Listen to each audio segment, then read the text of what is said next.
Okay, this is Professor Laird, and this is the video lecture on the scientific method.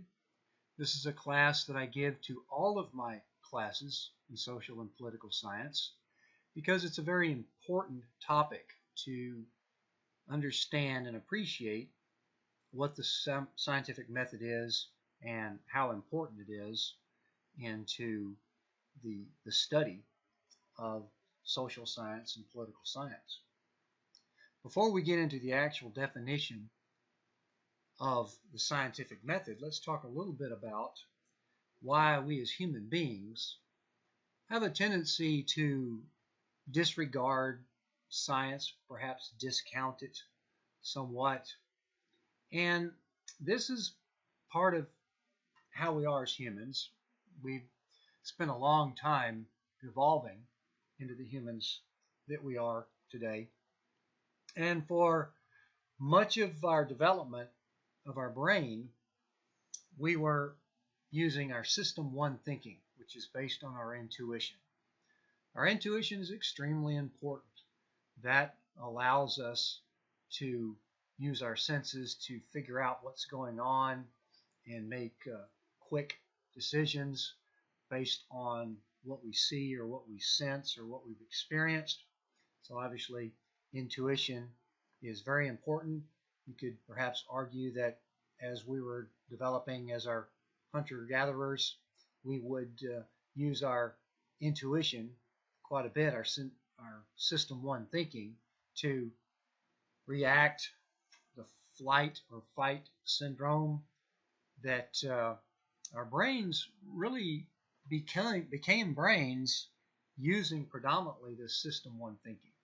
However, as our brains developed, most importantly, as we developed modern civilizations with agriculture and larger and larger communities, and more institutions that made our lives more safe, more orderly, more organized, and then particularly as we get into modern science, mathematics, philosophy, we start to develop our System 2 thinking. You could even perhaps argue that with the development of the printing press, it really gave humans the opportunity to read more and use their brains more, to reason, to calculate, to use probability, to use logic, introspection. Very important in the development of our brains, taking it to the next level. But as you can see, our System 2 thinking is relatively new, comparatively speaking, to our long couple of million year development as modern humans. And you could perhaps also argue that it's not something that we have an opportunity to do all the time, and you could certainly argue that most people feel like that their intuition, the System 1 thinking, serves them well. It's far as they really need to go on a typical basis. But when it comes to taking it to the next level of problem solving, obviously our System 2 thinking has done extremely well for us. But you could also say that System 2 thinking is not natural to our brains. Our brains actually became human just using the System 1 thinking and intuition. We also have a tendency to use what these are called our heuristic devices. Basically, they're mental shortcuts that we're very good at doing. It's stereotyping things, making analogies between things. I am from Texas, and so I kind of do this as a class exercise and get the class to tell me what stereotypes they have of Texans, and there are quite a few of them, and I fit very few of the stereotypes that typically come up in class. So that's how much shows you that they aren't necessarily accurate. They're just a simple way of our brains to categorize things to make it a little bit easier for us to understand. We also have a need to reduce complexity. We're always looking for either or answers, right, wrong, good or bad. This is what we call patternicity, imposing structure on things, looking for patterns. I'm also a math tutor, and a lot of students are looking for patterns to make elaborate guesses to the math problems rather than just solving the problem using the rules of math and using the process that will get them to the right answer. But if they're weak at problem solving, they'll try to come up with some method that looking for some sort of pattern to come up with a somewhat of a guess there. And our brains are also very much geared towards distinguishing between good and evil, and that's how we can get literally persuaded to doing things that might be harmful to us because of this good versus evil divide, might get us into wars that may not necessarily be worth getting into or turn out to be fairly unproductive. So what this means is that our System 1 thinking, which is based on our beliefs, our perceptions based on those beliefs, our opinions, could even argue that our passions. This is what James Madison wrote in Federalist Paper number 10, that the impulse of passion is going to put people into factions and it's going to create a problem for democracy. So he came up with the representative republic to try to diffuse these all these various beliefs and opinions through a medium of our chosen representatives. So that's kind of what drives us. So System 1 thinking is more normal, natural to us. System 2 thinking is something that we really have to work at and think about. Now, there's an article that if you haven't been assigned this article already, I will assign it to you, kind of in conjunction with this particular lecture. And the name of the article is called The Science of Why We Don't Believe Science. And it's really a good article that collects a lot of the top scholarship as to how and why our brains work this way. And one of the examples that this article talks about was the cult called the Seekers. This is back in the 50s, and there's been other mini cults before and since that have shown examples of how that we can get caught up into this rationalization process. In fact, for the Seekers, they believed that the end of the world was coming, and so they prepared for it and they preached for it. And it turns out the day came and went, and the earth did not end. And so you would perhaps think that, oh yeah, if that was me, I would say that, oh gosh, I can't believe I fell for this, and I would quit the cult and move on and learn something from it. But what those that were dedicated to the cult, that's not what they did. Generally, what they did is that they found a way to rationalize what happened, in their rationalization in this particular case was that God spared us because we believed. God saw that we were taking him seriously, and we believed that this was happening, so he decided to spare the earth because of us. And more recently, just a couple of years ago, there was another cult group that was predicting the end of the world, and when that came and went, one of the rationalizations that the group made at that time was that, oh, God was just testing us. Yeah, we believed and we prepared for it like we were supposed to, and God said, okay, yeah, now you're really ready. He's testing us. And so there's the ways that obviously they can get pretty serious as far as getting into cults and conspiratorial thinking, but rationalization is something that we kind of do on a fairly regular basis when we're using this System 1 thinking. And what this ultimately leads to, particularly with scientific analysis, is what we want to avoid this, most importantly, for your paper. assignments is that you want to avoid this confirmation bias, which means that you are specifically looking for those facts, because there's lots of facts out there. So you're cherry picking those facts that support your belief, your point of view, and you're conveniently ignoring the others that could be counter to your view. And so that is one of the most egregious errors that you can make in writing your paper, and this is what the peer review process attempts to do, is try to weed out any bias that an author might have in the preparation of his scientific analysis. The scientist has already been trained to try to minimize that, but again, it's hard to completely avoid because we're human, and there may be certain biases that drive us to study something in the first place. So we've got to be careful about that, and the peer review process is what tries to weed that out so that we can stick straight to the facts, the analysis, trying to either prove or disprove our hypothesis with statistics, data, that sort of thing.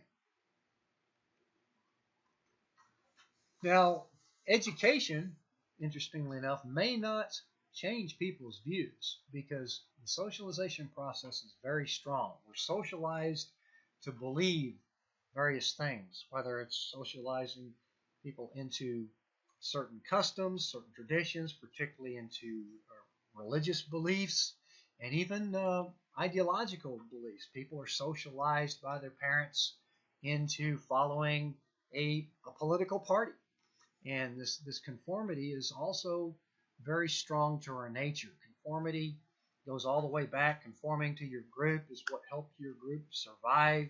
If everybody conformed to the common goals of the group, which was survival back in those hundreds of thousands of years ago when we were trying to survive in the hunter-gatherer small groups, well, that's part of what's natural to us, is that. And so once you've been socialized and then you get out into the world, that stays with you. That's not something that you're typically going to learn out of or perhaps change your belief.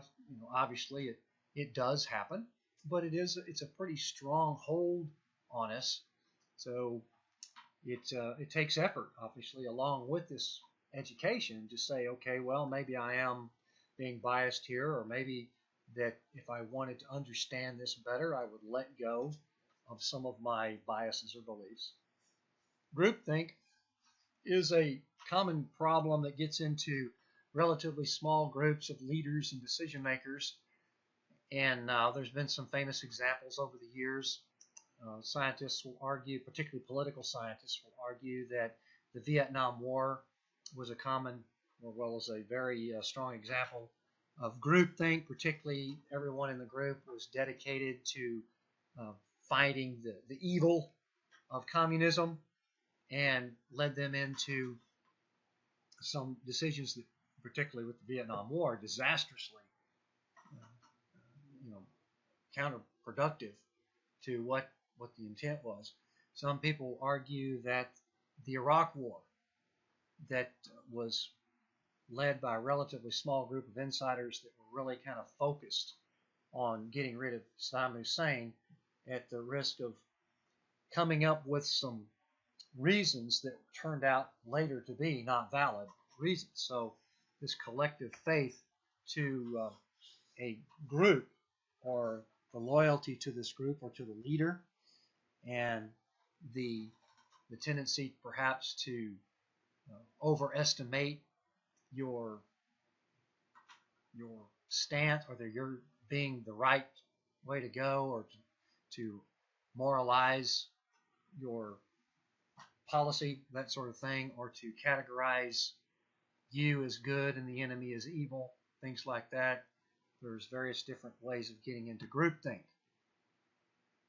Another thing that we typically want to do with our System 1 thinking is, when something happens to us that's bad or unfortunate, it's difficult for us to blame ourselves or to find what potentially could be the reasons for it, and then look for someone else to blame, particularly a politically accountable villain would be a something that we would generally do.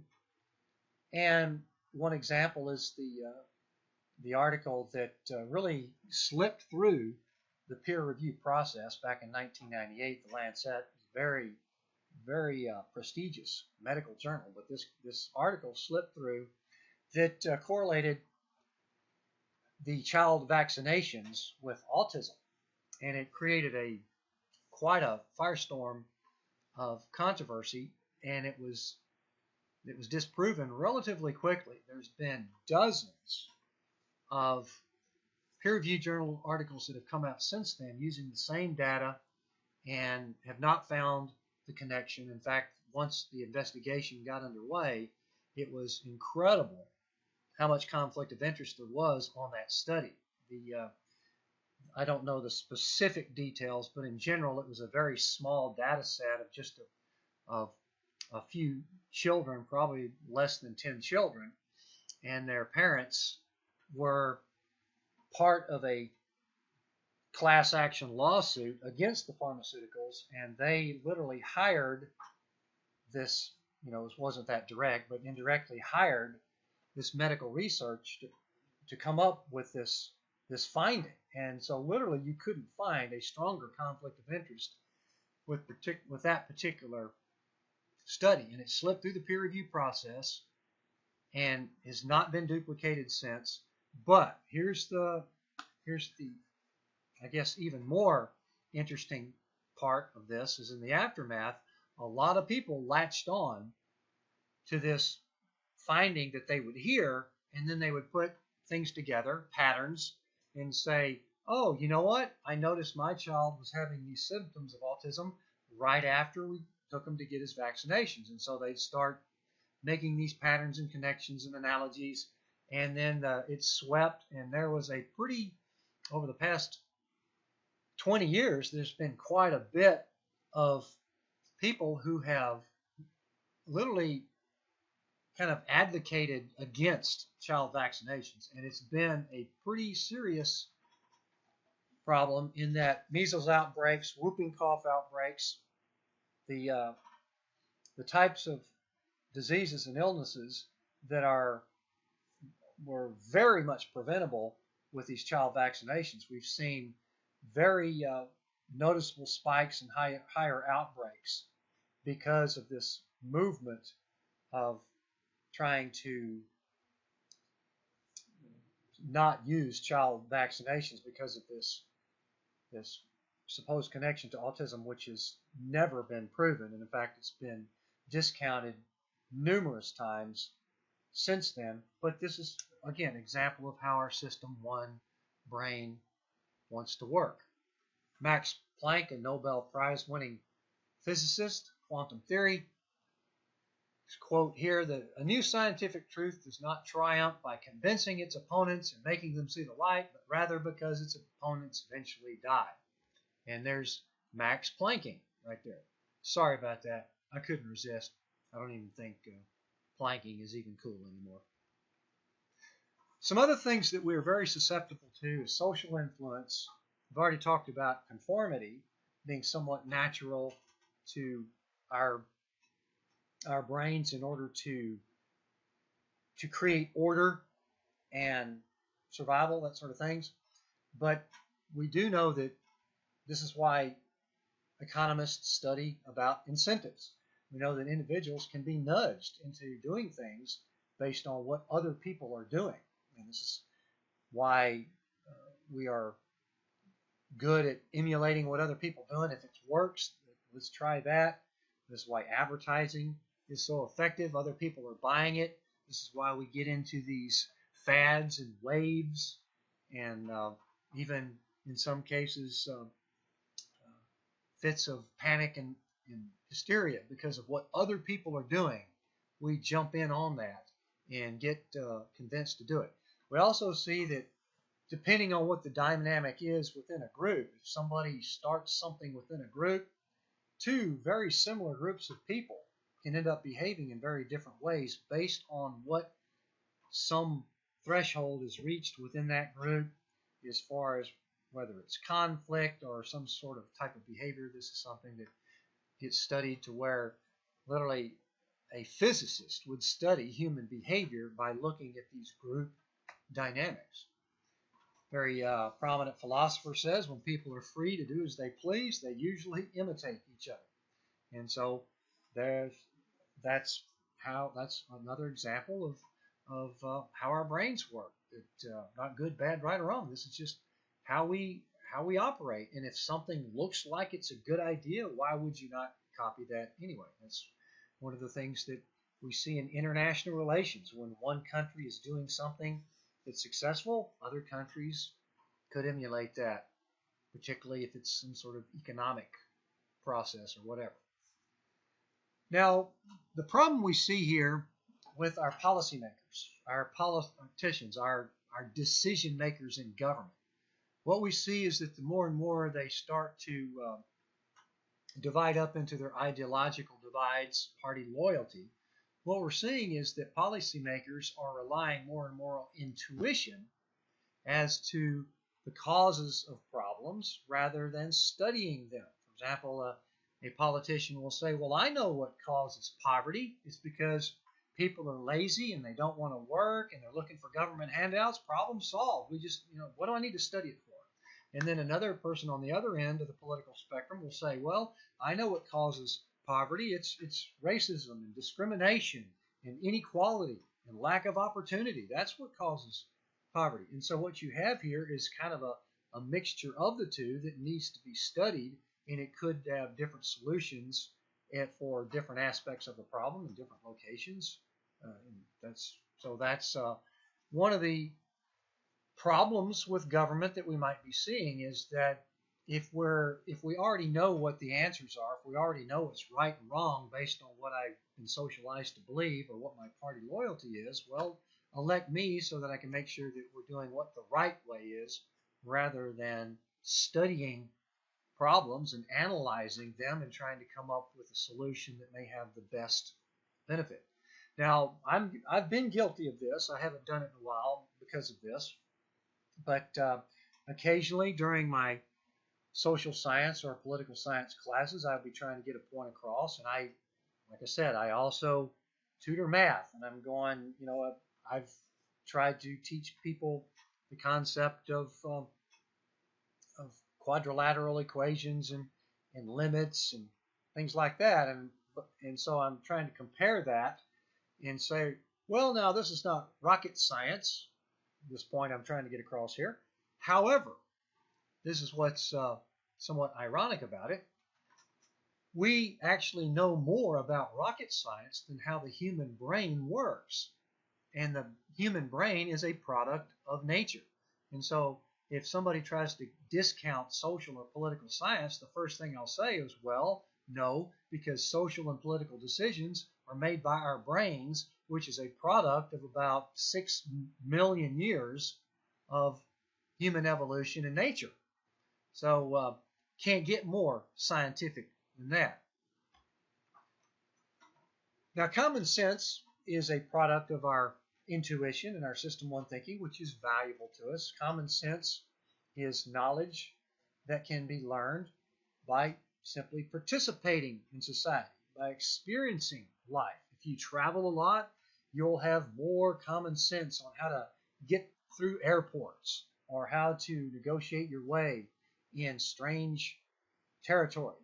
That's just because of your experience of life, of participating in society. Very, very valuable part of learning, right? Learning by experience and enhancing your senses and your experiences. Now, however, we got to be careful, because if we rely on common sense to potentially solve problems that are relatively difficult, then common sense could kind of fool us into making errors of reasoning because we already think that we've got it figured out. And then another thing that common sense will do to us is that we'll fall back on these common sayings of behavior, these common assumptions of how people behave. I've been around. I know people.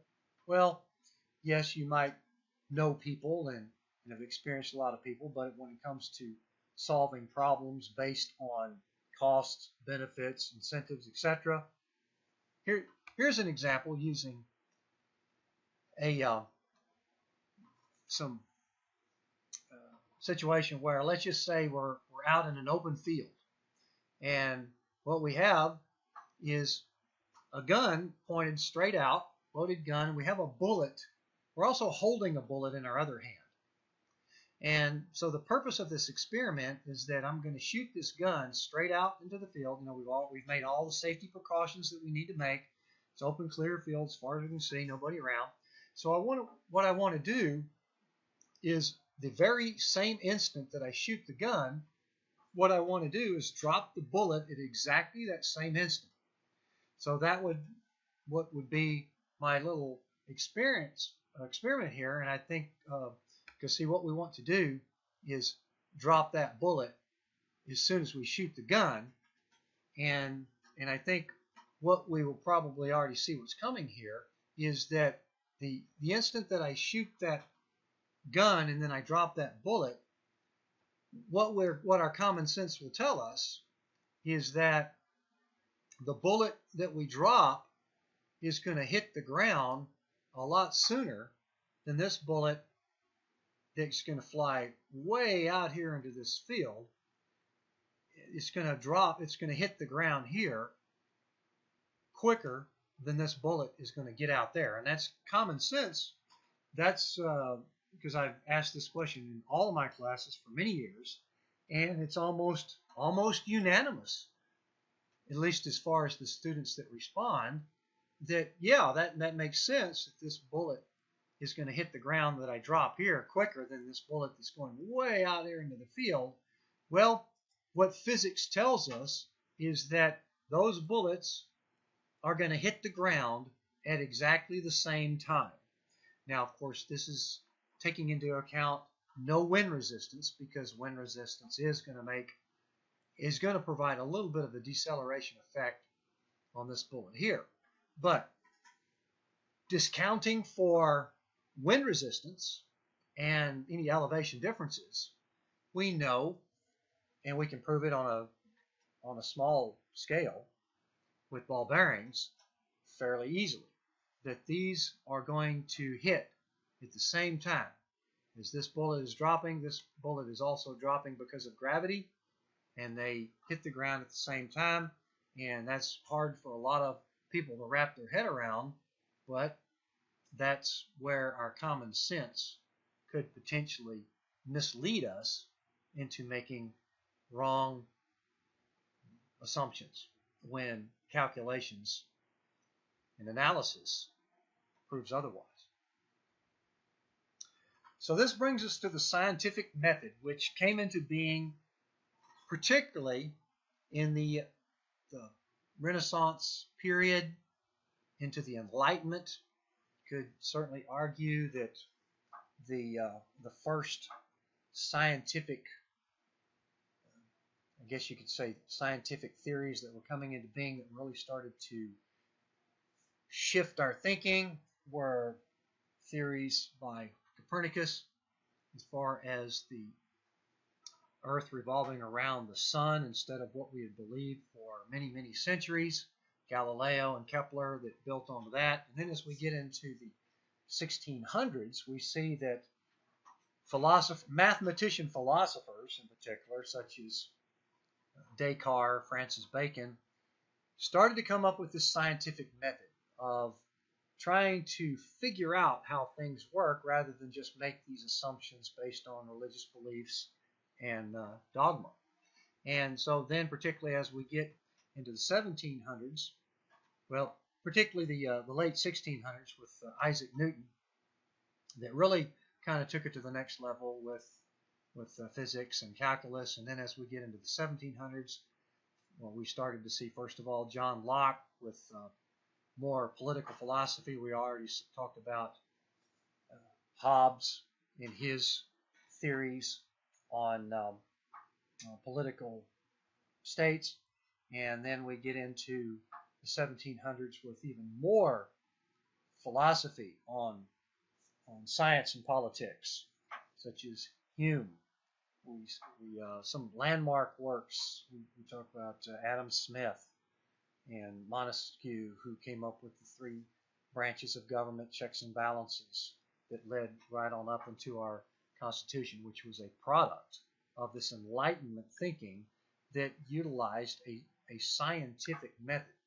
So our general definition here is this: it's a systematic, organized series of steps that ensures maximum objectivity and consistency in researching a problem. And what we've seen is that, yes, despite how laborious this could be, it is responsible for essentially all the gains that we've made in understanding the natural world. Incredibly important. And if we start to discount this scientific method simply because we already think we know what's right and wrong, or that it's not going to really be useful to us because this is what I believe, and if science is going to counter my beliefs, well, I don't really even want to go there. And so that's why it's extremely important, and why I teach it in every single class that I teach, is that the maintaining the appreciation and credibility of a scientific method is extremely important, and that will be kind of a guide for you when you're writing your papers. You want to be analytical, objective, consistent, using analysis to tell me what you've learned, not what you think is good, bad, right, or wrong. That is not going to be a good paper if you do that. What you want to do is read a lot and then tell me what you've learned in an organized, analytical, interesting method. And then the next video I post in some classes is going to be a lecture on writing your paper. Here's what people have a problem with. Science by nature is incremental and self-correcting. Could actually get it wrong, and then somebody has to come back and look at the data, and perhaps it starts to correct itself with this process. And so we have to be careful. We need to be able to distinguish between scientific sources and popular sources. That doesn't mean that popular sources are bad. And I'll talk about this in writing your paper, is that your scientific sources are the ones providing analysis, and your popular sources are the ones that's providing the news. Right? Two totally different things. And particularly in our internet age of the digital world, that we're constantly bombarded with inflammation, effluvium, and just every single day, years and years and years of data are being uploaded into the internet, and a lot of it is just pure useless junk, but a lot of it is very useful, credible information right there at our fingertips. And then, since there is so much information out there, this is another problem that we have to be careful with. Because there's so much information out there, that perhaps even facilitates our inherent tendency for confirmation bias to go out there and find that information that confirms what we already believe. Well, that's not the point. We're trying to go out there and figure out what's really happening, how things work, why human beings do the things they do, what's causing the problem, why, how come. A hypothesis is a relationship between two variables that you are trying to test.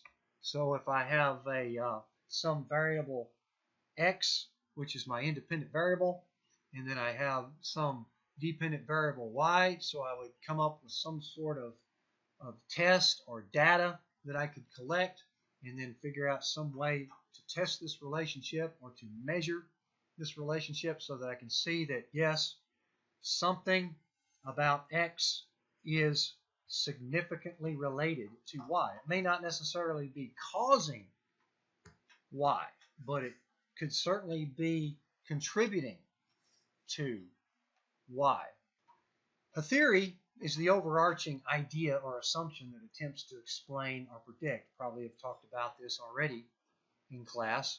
And so you can have a theory from observing what's happening, looking at the phenomenon out in the world, and then trying to come up with a theory of what's going on from your observation. Or you can be interpreting lots of facts and data and information that you're gathering or collecting.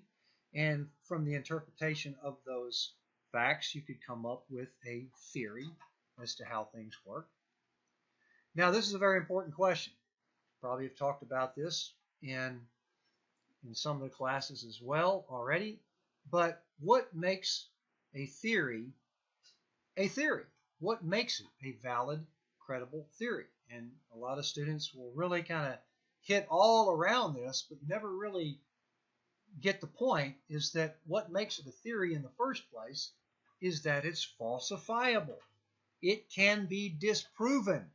If you can't disprove it, it's nothing more than just some belief or just some pseudo science out there that we want to believe, whether it's astrology or some sort of religious faith. Again, this is not meant to downplay any value of religious faith, but that's not a theory. That's why it's called faith. We are trusting, and this is what's going to happen to us after we die. But we certainly can't disprove that.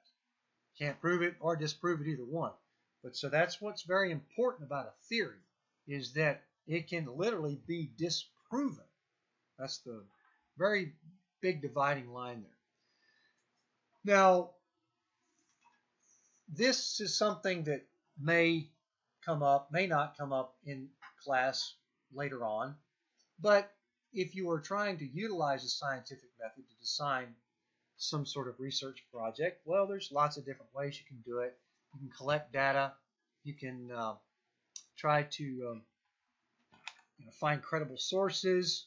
You can make representative random samples, try to make it as unbiased as you can. The bottom line is that you're trying to make it valid so that it accurately reflects what's going on out there, and that you want it to be consistent each time that you would test this, so that results are reliable. There's some more examples of research here: surveys, questionnaires, polls, interviews. The whole point is to try to be random in your selection process to make it as representative as you can of the larger population, as well as unbiased, and trying to create reliable, valid results. Got some other things here as far as case studies, participant observation, which is what anthropologists do quite a bit. They go and literally cohabitate or kind of live amongst the people that they're observing. And then there's lots of experiments that you could conduct. The control group versus the experimental group is a very common experiment, particularly with drug studies where somebody's taking a placebo and the other person's taking the actual drug, and they don't know which is which, and they check the results. And then we've got other examples here that are non-experimental. So I'll leave it here for now. I'll post another video later on tips for writing your paper. But keep on the lookout here, because what I'm going to do very quickly is post a discussion question or some sort of assignment that you will then complete to demonstrate that you have watched the video.